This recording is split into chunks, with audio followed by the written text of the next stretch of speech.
we will go ahead and get started with November's Maker Roundtable and welcome everyone to that. I'm gonna change this. We are being recorded. So let's dig right in. How about Jessica? Do you want to introduce our visitor or our new person to the group? Well, this is Carly. I think she works in a hospital, right? You work in a hospital, Carly? I'm a speech language pathologist and I have like 3 jobs because lots of speech language pathologists have either one job or many jobs. And What? we're friends on Instagram and we've been talking a lot. She's really into making switches, and I taught her a little bit the basics on building switches, so we've been feeding off of each other. Nice, nice. So Carly, tell us a little bit more. Yeah, so I'm a career changer speech therapist. So I just live in the suburbs of Northern Virginia, of like DC. So I started my career in 2020 and woke up to the sad reality of how many kids, the huge gap of knowledge we have and access to the technology. So my heart would break as I was like in the middle of the AAC funding process for kids, and parents were like entering Instagram contests to try to get Switch adapted toys. And it just like kind of ate me up inside. I eventually left that position in May and finally had time to kind of finally watch the YouTube tutorials carefully. So I was able to like gift that particular child as I was leaving a Switch adapted toy. They had won one Instagram thing. It just like it kills me. It kills me that that's how they get play. Yeah. And so then it just kind of opened up. A colleague and I uh have made like 10 toys and then 10 Switches to give away locally for Christmas, kind of a little mini Christmas project. So I just finished up that. And she's going to do the final touches. So so now I work in private practice where don't have access to Medicaid and Medicare patients, unfortunately, but now I have all the time to get it. So I'm still working on that. Like just all areas, there's disparity, between, we think Northern Virginia is a rich place, but there's plenty of disparity in access to things. So Certainly. I think probably everywhere. So my first, well, one of my questions is what toys have you adapted? What are your favorite toys that you've adapted? it has to be like very simple. So I did like this like orbiting light up toy, Mm-hmm. just very on off switch kind of thing. Um, and then I'd used a lot of like Santa's little hackers toys because they have some Okay. really nice tutorials for beginners. So what's nice is like I'm Right. a super beginner and remember it. So because I think I'll watch tutorials and I'm like, oh, I don't have that tool. I don't have this. What's like that first beginner project? Um, and Right. then I did figure out how to switch adapt a Bluey that you like press the button. So that was like my first circuit board one. Nice. What switches are you building? We started with the switched 3D printed ones with the keyboard switch on the inside. Yeah, that one Jessica has. That's the one we have been going back and forth about. Had I was trying to figure out there's just a lot of options. Again, this is the beginner problem is I have the internal switch for the interact switch on Makers Making Change. But I don't like there's too many options and I don't know what screws to buy. Like silly things like that kind of trip you up. Right, I agree. And I was making that interact switch and I didn't like it. I didn't like it at all. It was loose, it came apart, and then you have to have the screws and all that. So I started making the adaptable switch and I love it. It's only 3 parts instead of 4, no screws. Um, it's great. I Is that on Makers Making Change? Where's that It one? is not. I have asked them to put it on, and they have, as far as I know, they have not. Um, I will find it and put it in the chat. Okay. Um, I bought stuff to get some really light touch. Like I bought the internal switches to do some light touch. So I'm just that I saw makers making change that I uh-huh. wanted to try. Um, so like the getting things from Amazon is nice instead of like the weird electronic stores. You know, I agree. And who Ron is usually on here, and he's really great about having a list of things for switches. Um, although I use uh it's like CNA, computer network something. I use them and they're so responsive. You know, you get what Those you are the order. ones we use. Those are CNA. the ones me and Carly use, but we have a lot of issues with them. Some of them like don't work. Oh, Yeah. what are you getting from there? The Because I get my cords, cables. the stereo cords. Yeah, I haven't had issues with them. And So then sometimes it gives like a device, like it doesn't work as like powerfully with those cords. Okay. that's the issue. It's like even when I make it like a monochord by combining the two, um it'll like power the bubble machine to a 6, where if you do a monochord, it'll power it to a 10. Like it just you can see the difference. Sometimes it doesn't matter. But Like yeah, with so lights. I Right, noticed like lights. right. I actually I have had that. So yes.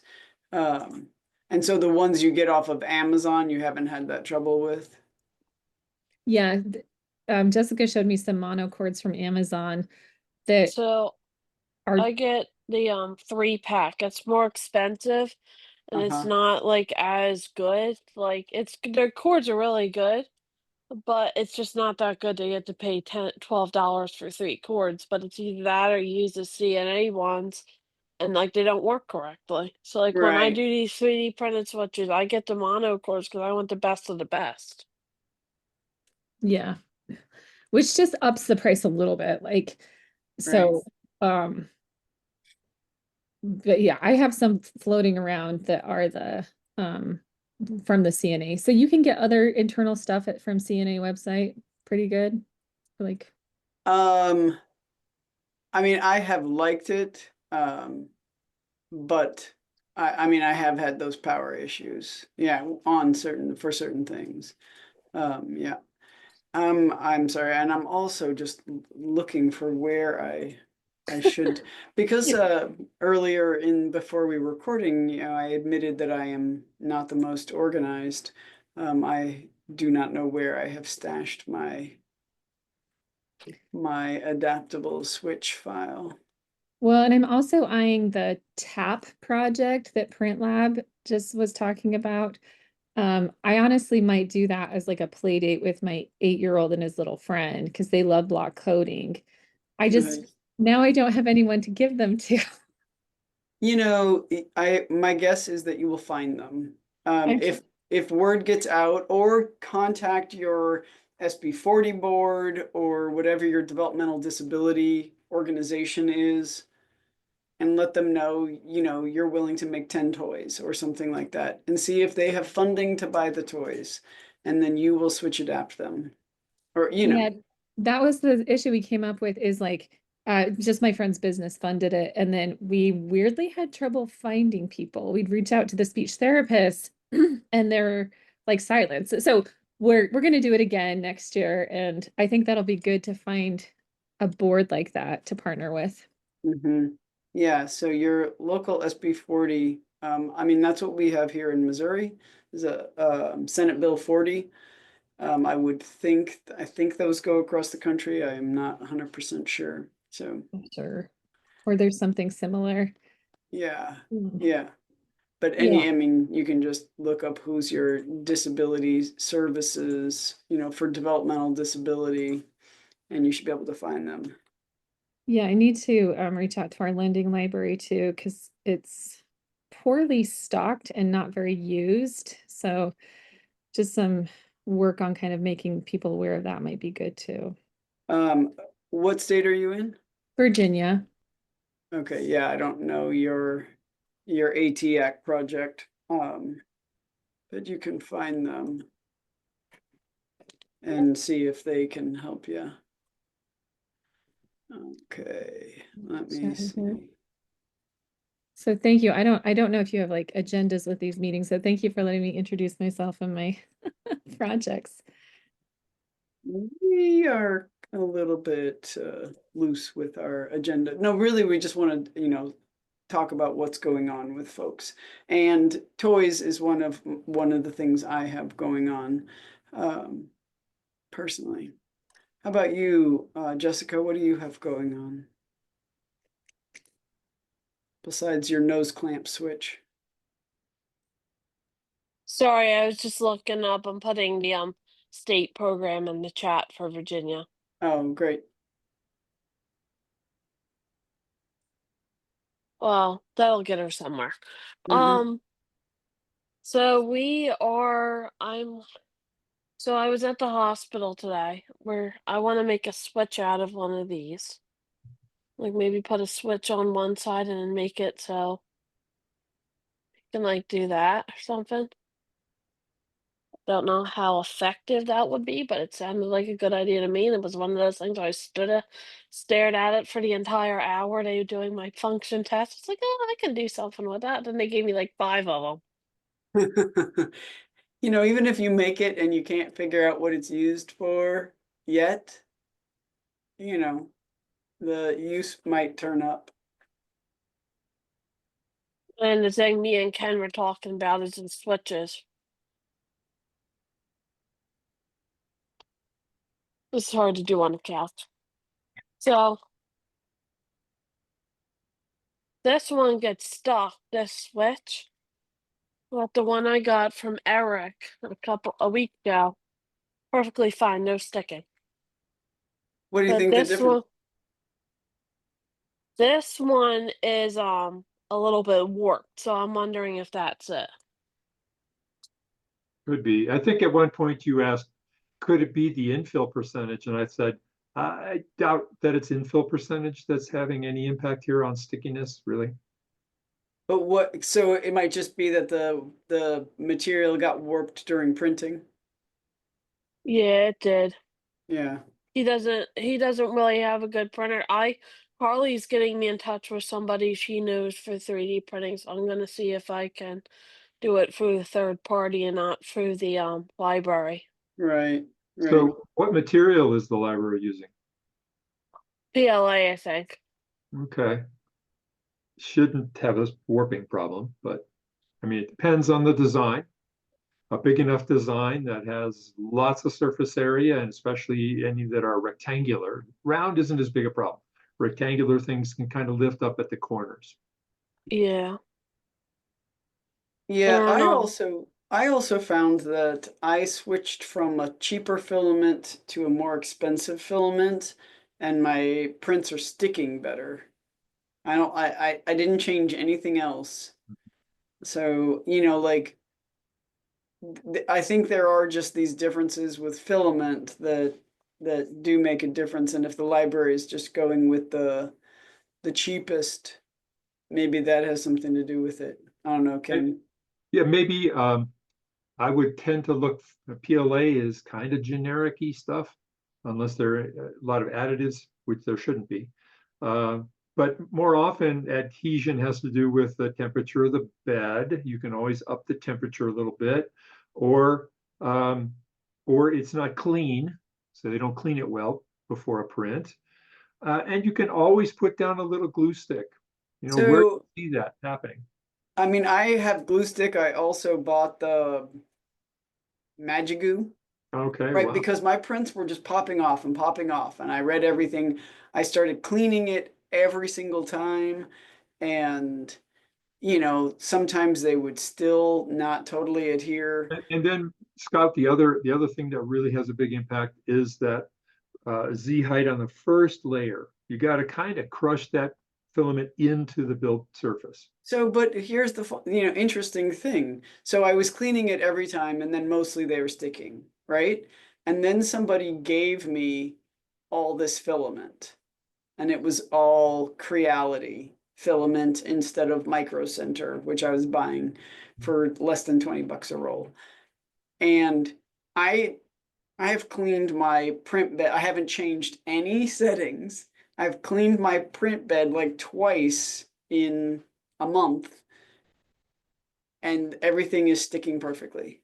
Like the only thing that changed, besides the ambient temperature maybe in the building, which I don't control, is the filament. Now, was this filament you were given, was that virgin filament still in the package? Or was Yes, so it was still sealed? yes, but I mean, all the filament I buy is sealed. No, it's just if they gave you leftover filament that had been sitting around for a long time and hygroscopic, it could have picked up some water content that kept it from sticking well.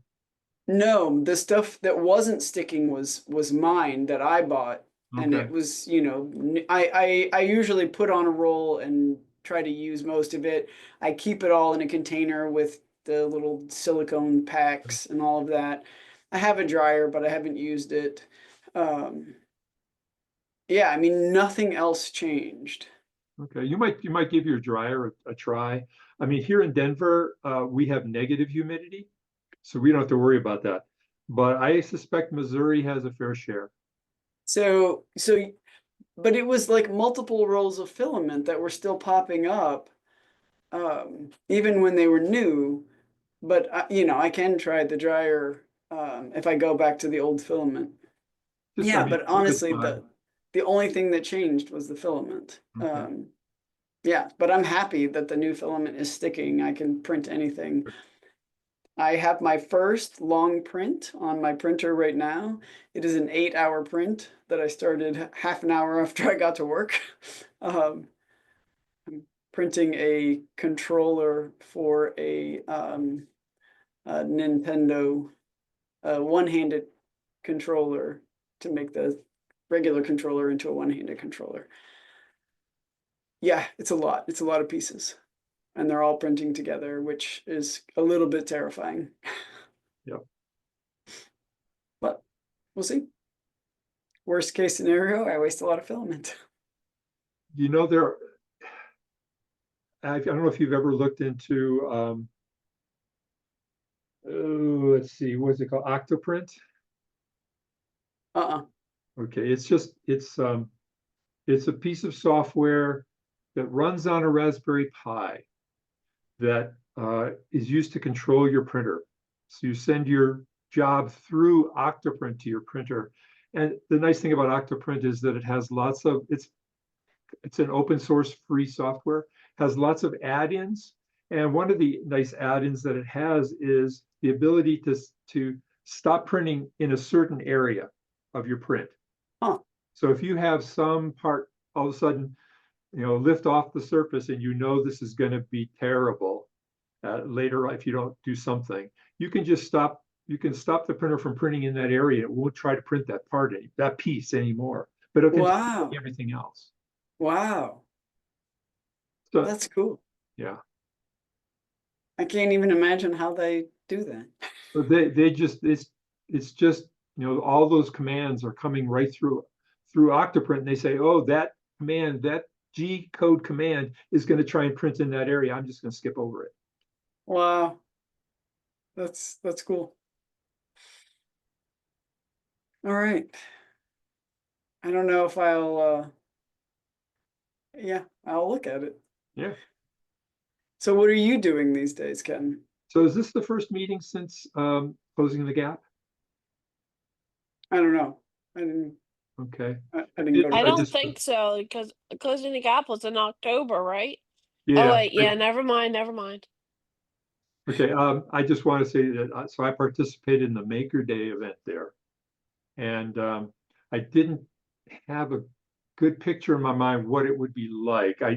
I had I had attended a Maker Day event at ATIA. And Uh-huh. what they did is they set up an area. Well, you were there, Scout. Yeah. They set up an area inside the exhibit hall, and it was a huge exhibit hall. So there was a lot of space. There wasn't much space at Closing the Gap, and they set everybody up on a bunch of tables outside the exhibit hall which was much smaller. It was just sort of just a little atrium into the exhibit hall. So as a maker, it felt a little crowded, but it got really crowded once the event started. In fact, it was packed with people who came, and it was loud because of that. It was a small area, lots of people all packed in. It was so that made it a little hard to kind of interact with the visitors who came to your table. But I guess the most memorable part is you could see right from the Maker Day event table, my table, into the exhibit hall. And we must have had 5 times as many people in the Maker Day event than they had in the exhibit hall. Oh, that's great. So I had to think that, boy, that must make the exhibitors a little bit jealous. Except that, so people had access to the exhibit hall for Yeah, multiple days, and Maker Day was just the one, correct? it was just the morning, and hey, Scott, don't ruin my visions You're here. high. Yeah, No, no, I felt really good. Now I'm feeling bummed. no, don't take that as a negative. I'm just saying maybe the exhibit hall was not Right. upset. They were just enjoying that makers were getting all the attention. Yeah, they were enjoying the fact that now they could take a break from all the. Right. Um, yeah, so at ATIA last year, they, because it's a new venue, they had Maker Day in a separate space. Um, and it was a big room, but you had to kind of find it. So it was busy, but I do like it wasn't like overly packed for how many folks are there. Um, so that's great to see that Closing the Gap had great attendance at Maker Day. Um, I'm looking for some reason to be sent to Closing the Gap. So Ah, maybe that's it. I don't think it's gonna happen. Yeah, some of my speech therapist friends are like, I'm going to go to Closing the Gap instead of ASHA. Like, if they can choose one conference a year and their caseload is mostly in, complex bodies and AAC, it seems like Closing the Gap's like the place to be. I've heard it's, a super great conference. Well, I'm an AAC person, and I went to Closing the Gap one year. Didn't you go this year? No, everybody was like making up rumors saying I was gonna go, but Banka was saying she's gonna go. Beth said, "Oh, Jessica's going," and Mary Catherine Daly said, "Oh, Jessica's going." No, I'm not. I'm going to ATIA, but not Closing the Gap. That's funny. Rumors. yeah, I still Hmm. say that ATIA is the premier conference, though. Yeah. And Closing Well, the and Gap, I would say, is number two. yeah, and for me, because I'm not really working in education as much, like I need the kind of the more rounded conference. Um, but Closing the Gap is the lure because there are lots of fun things going on there. Mhm. Um, I had just a random sourcing thing. I'm doing a project with a Trin key. That's something that from Adafruit. And I'm gonna make one of those things that plugs in to make a switch interface. Um, I ordered the wrong, oh dang it, like the audio splitter, so I could use 2 switches with it. Um, and I just want, like, it came too big. I think I can get it from Amazon, but have you seen those kinds of products, like easier and cheaper? the I would say the person to ask is Ron, and he's not obviously not here today. Um, but if you have a like where to source the parts question that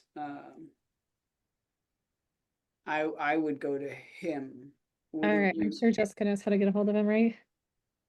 Yeah, if Yeah, you I'm have gonna send you his email. right, Oh, I okay. was gonna say we can get you hooked up with him. Okay. Yeah, because that's my, oh, like I said in my private practice too, like if you have someone maybe like really close to the end of their life, but they may be able to like learn the switch for the last 3 weeks, I don't have time to fund you something. Um, and so like I'm like, I just want a library of things I can give away that are inexpensive that I can plug into your existing tech and give you some comfort at the end of your life.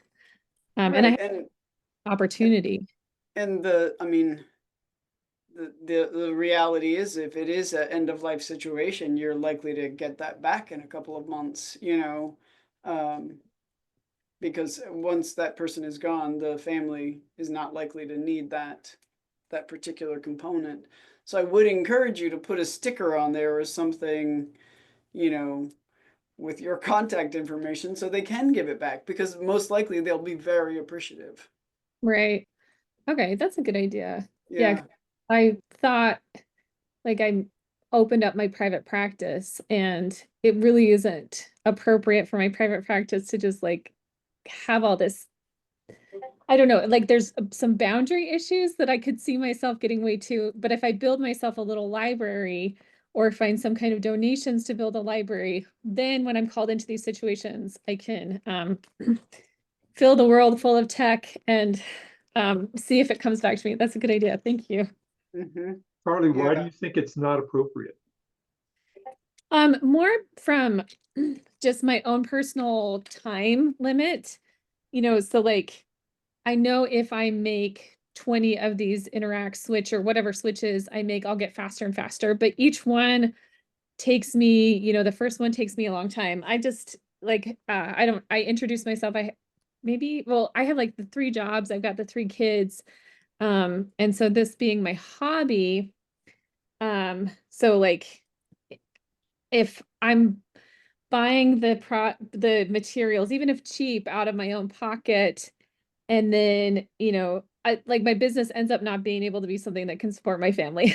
Right. So I first of all, I guess I used to do things like that, buy things out of with my own money and then give them away. I stopped doing that, formed an LLC, and now that stuff for me, I just have to find an expense category for it. So if you're already doing that, then I just call my stuff advertising. So maybe even if I charge the family like the basic products as part, I would say, okay, here's your valuation charge and I'll get you the $20 worth of materials. I'll call it a local maker who's me. um, is gonna put it together for you. I guess, yeah, you're right. Like, I mean, I do have an LLC at this point. It's a baby LLC, but that's a good idea. Yeah. As it used to be, I ate those costs every year, and Mm, there was a lot of them. But now those will just become expenses on a Schedule C form, and I will recover what 20% of those costs because that stuff flows through to your um, personal taxes. So uh, you pay 20%, or I'll have to look at it again, but you end up not incurring the full cost. It just becomes mm, part of doing business. Whether you give it away or whether you charge somebody for it. If you charge somebody for it, of course, then you have some income as well. right. But Yeah, I always find it's easier to give it away. There's like less kind of strings attached, the but if you do a suggested donation, right. Right. then you're not selling it. Um, Yeah. and yeah.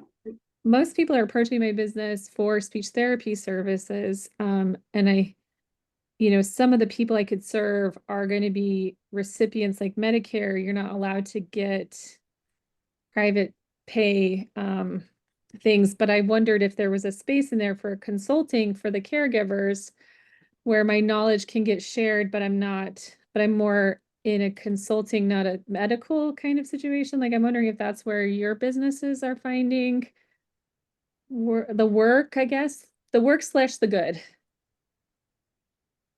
Yeah, I work for the state, so I don't have to, you know, I'm not in that situation. It would be Ken who would answer Yeah, those. and I'm not a speech language pathologist. I don't have any rules that I operate under. I'm just a weird business that used to lose a lot of money, business in quotes, and then it became a formal business and now I lose less. What's your business so I can look it up later? Oh, it's Volkswitch, like Volkswagen, but Volkswitch, two S's, Okay. .org. Okay. And I highly recommend you set aside an hour or so to spend on his website. He's got a ton of information. Okay. Folkswitch.org. Okay. No, this is good. Like, if my business pays for like my license and a little bit of this fun I'm having anyway, fun and good, like I really would just rather do this instead of needing a job. So, but You here we know, also just keep your it's Kylan. Also just keep your ears open for um like somebody who might help fund this, that if it really is just for the community, um, there might be a business who wants to give back somewhere and says, you know what, we'll fund this for the PR and you do all the work. You know, I right. we have in Missouri, we have a local, he's a Missouri guy who just buys things for people. He bought me my 3D printer. He gave me the better filament. He bought some toys for me to switch adapt. Like he just buys things. That's It will make your taxes a little bit more complex as soon as you have this additional interaction and interface that's financial. Scout doesn't worry about that. His business worries, they have their own tax lawyers that handle all that.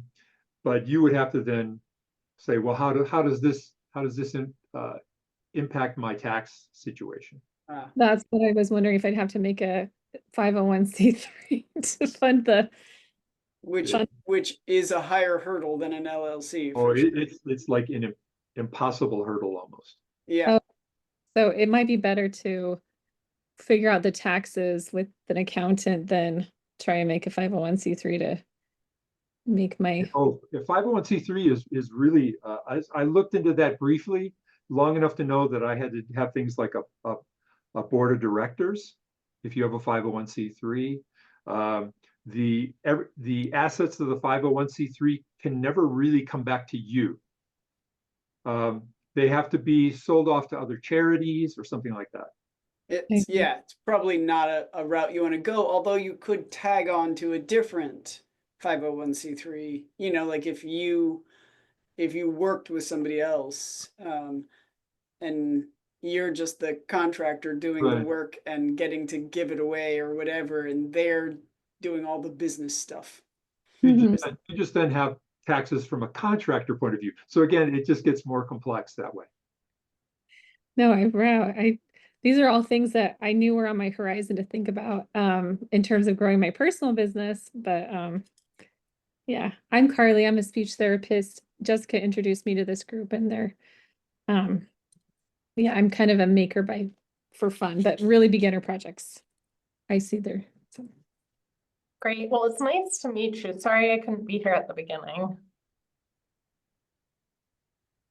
Kyle Ann is a former Missourian who is now Yes. Texan. Yes, I just started my first faculty role in Texas. I'm an OT.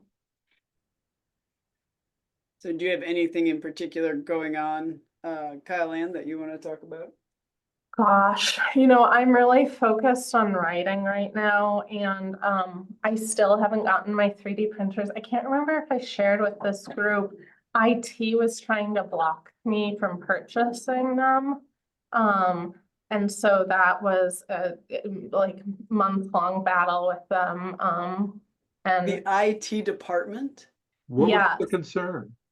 so my understanding is that they are just supposed to check for if it is a security risk, and then if it's not, they don't get any more say.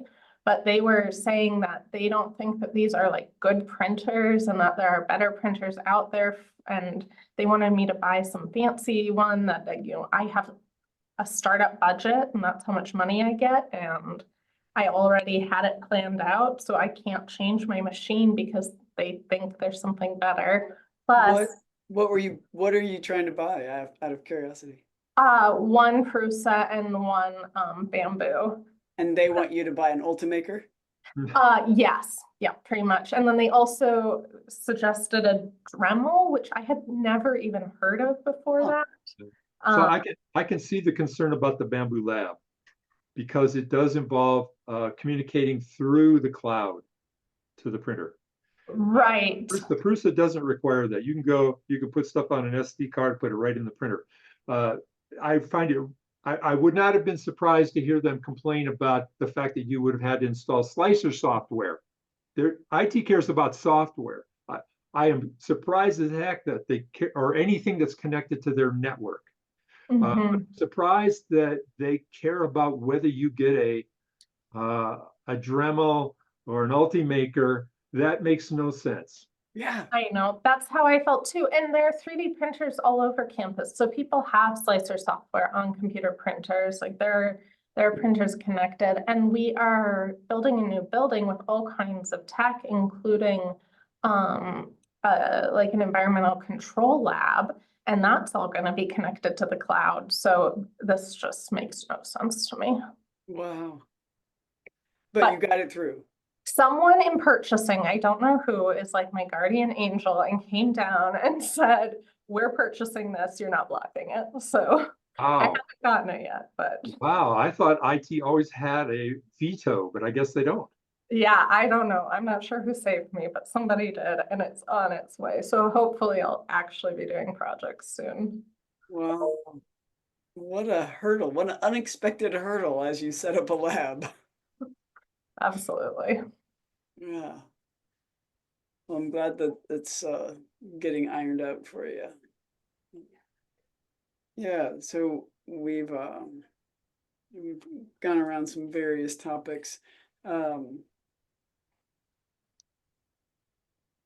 Oh, I have some questions from somebody I was working with.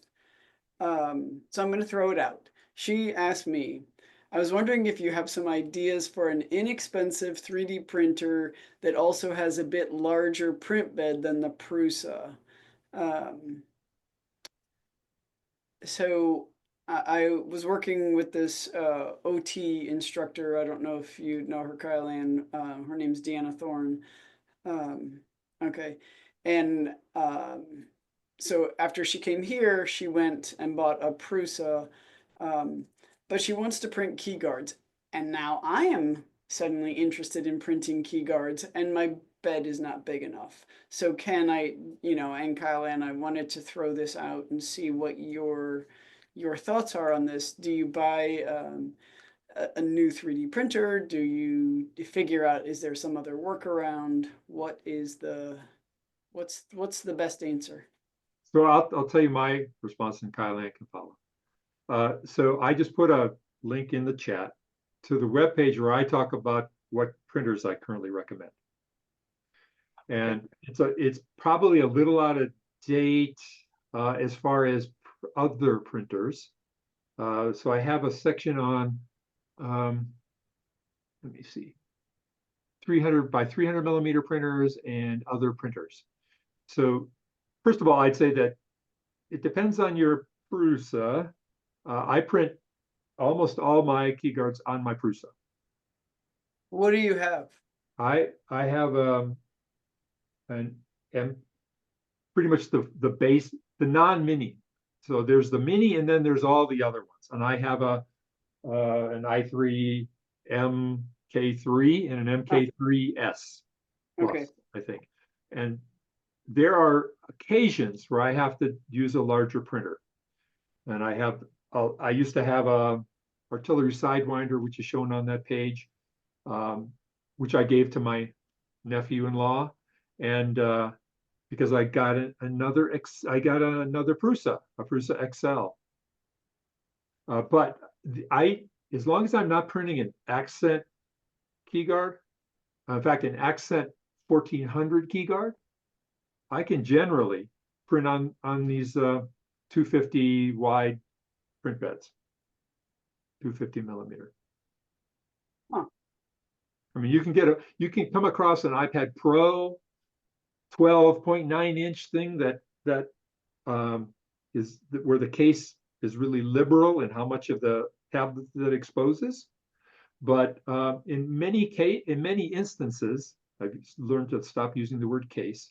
In many instances, the opening in the case is small enough that it's less than 250 millimeters.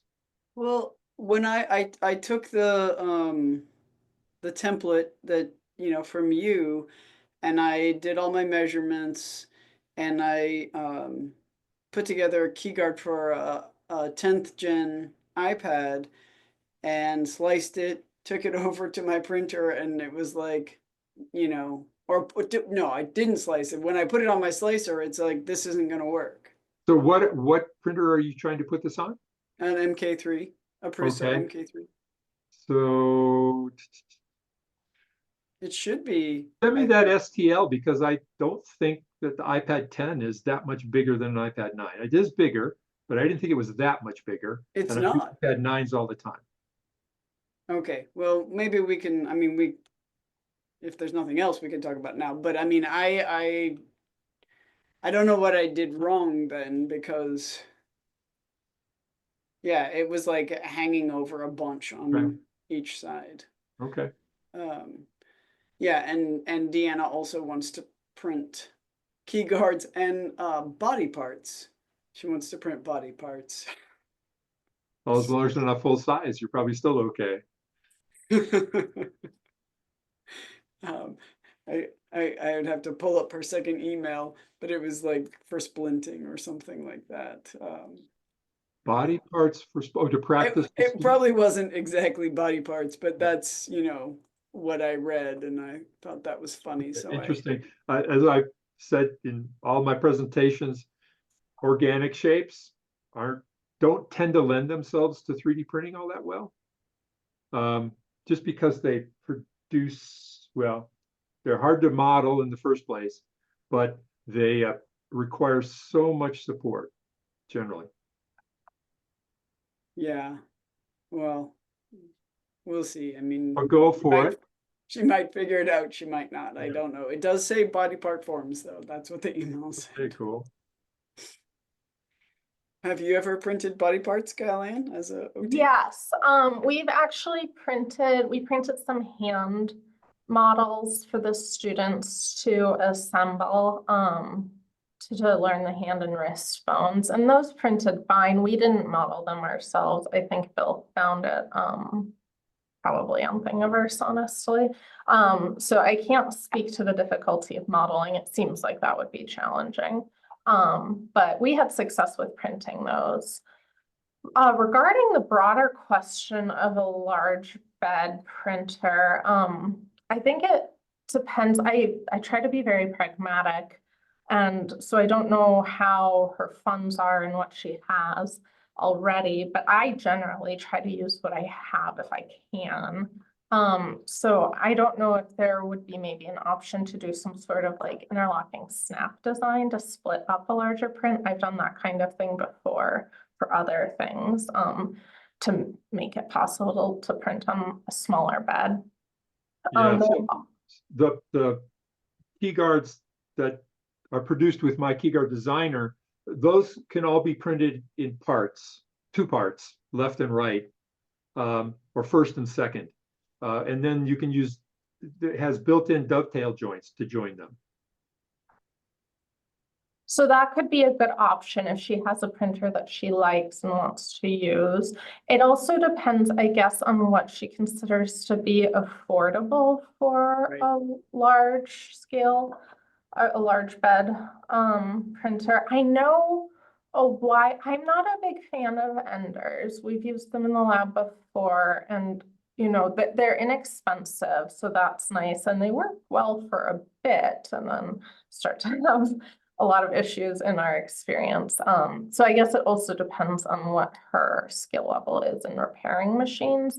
But I know at one point we were considering a larger printing space, and I think we were looking at the under 5 Plus.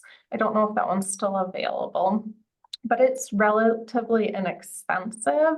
But I wouldn't expect it's a printer that would last well for a long time. Which one is that? The Ender, yeah, Oh, the okay. Ender I 5 Plus. Okay, yeah, I don't know. I just got an email this morning that Prusa came out with a new printer. Where is it? Yeah, it's the Core One. Yeah, the Core One. And that's supposed to have a larger print bed, 30% larger. It's larger space because it has more vertical volume. Okay, It's yeah, that's what I didn't look at the the bed measurements is yet. only slightly larger and it's in the Y dimension. So X is still 250. Y Oh. I think goes to 220 or maybe larger. But it's still fundamentally an i3, not an i3, because that just means that means still a bed slinger. But it's still fundamentally that size. So if you want to go with first I'd love to see that iPad 10 key guard, this STL file that you couldn't fit on 250. Yeah. I I will, where is it? And I think also factoring into the decision should be like what other uses she has planned. That's part of why we didn't get a larger bed printer because we didn't feel like it would be used as often as the more Right. standard sizes. But it looks like that 5 Plus is 350 by 350 by 400. So that's huge. And they still make that.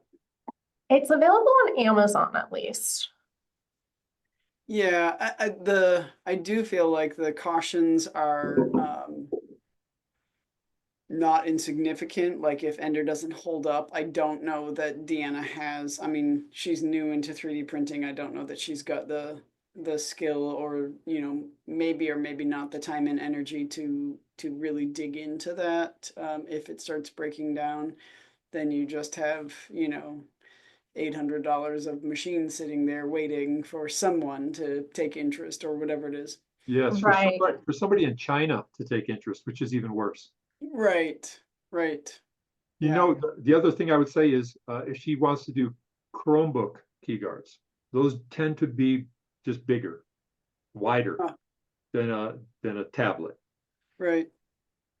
Just Yeah. one little aside, sorry to ADHD here. Who are your primary users of the Chromebook one? I was like clicked on your website really quick and saw that. Who's using it? Yeah. Number one, I don't know. I do get, I mean, I came up with the designer because people wanted it.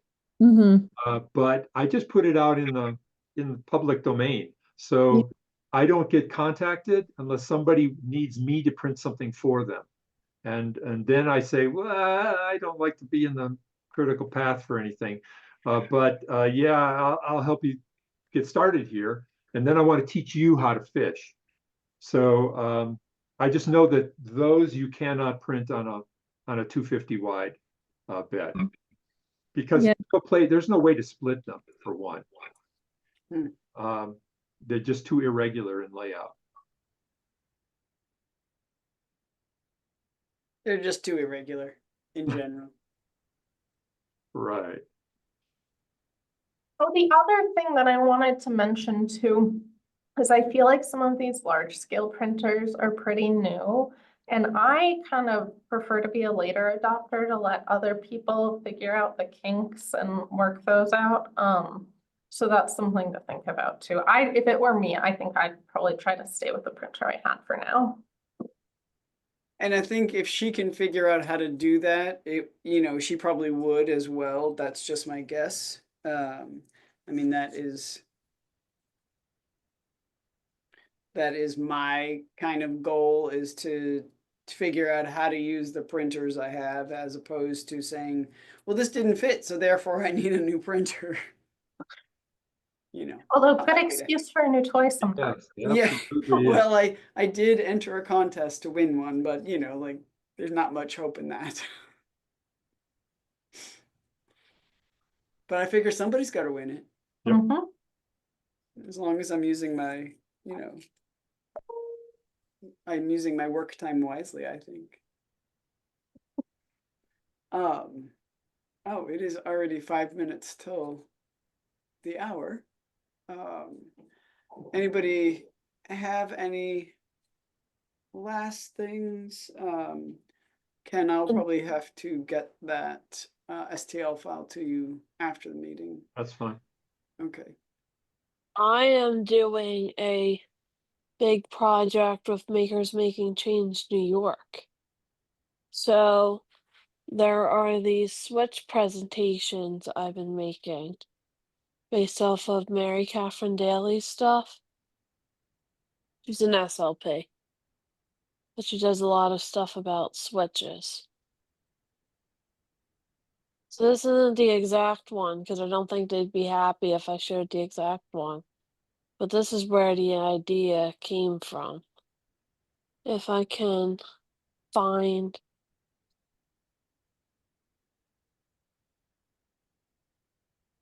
Sorry, it literally blocked me from getting the.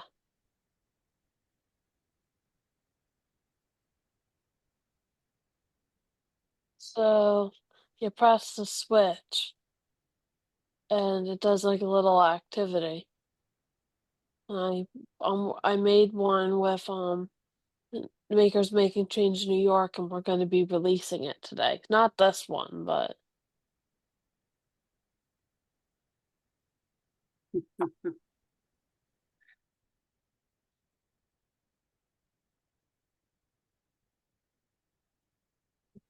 So, are you, I don't know how close you are you going somewhere to present this, or is it all virtual? well, they're about 2 hours from me, but I'm not presenting it. I just assisted in like making things interactive on it. Nice. I like it. And I've been having too much fun doing that. I just plug in my switch to my computer and I go through 'em with the switch, and then I'll turn it on the TV and make my mom see how it works. And she loves it. Eh, doesn't bug her as much as Has-Been Hotel, but Are you working with Laredo? yeah, Loretto. That's how you say it, right? Loretto? Yeah. Laredo. Okay. Yeah. So in Texas, I think they say Laredo. Right. Hmm. In New York, they don't. Right. Yeah, Loretto and Chris Murata. Oh, right, right. Is he related to Mike Murata? No. I don't think so. Yeah. I was like meaning to ask him that for like the past 3 months. Like, I told him he's going to have to live with me calling him Mike often mm-hmm. because I'm Mike has been around a lot longer. I'm sure you're not the only one who does that. So Yeah. you guys have been really good at giving me like 5 minute kind of thing. Sorry, Jessica, if you're not finished. My friend did make an Adafruit, uh, what's it called? Proximity switch. And she's trying to teach herself the modeling to like make the case for it and like come up with mounting. Um, What's her so name? so she is an employee of Chris Bugay, and she is my friend Katie. I just wonder if it's the same person who's I'm interacting with myself. On Katie that, Robinson. yes, it is. Oh, perfect. Okay, she's well connected then. I figured she was, but I thought I Well, was like, right. If she's working with Chris, she's probably got some resources, you know. yeah, she made it with me, and so I have one sitting at my house, and I'm just like being her little evangelist. So, but I'm glad she's connected. Yeah, and I'm reviewing her assembly process, but I had to wait till the parts came in, which by the way, my business is going to pay for. Nice. And I'll just put it in the advertising category. I see. See, now you know how to get things done. You just go to Ken. For sure. The largest advertising budget in the business and no revenue. The My kind of business. unique business model that you Yeah. might not want to follow No, personally. absolutely not. Yeah. Very cool. Okay, cool. All right, well, we are at about an hour. Unless anybody has any last thoughts, we can wrap it up. So thanks all. I was saying to Kyle Ann that I don't even really want to advertise our group because I like it being small, but I think we will try to put it out because it is great to have more people come in and join us. So tell your friends, and I will try to do the same.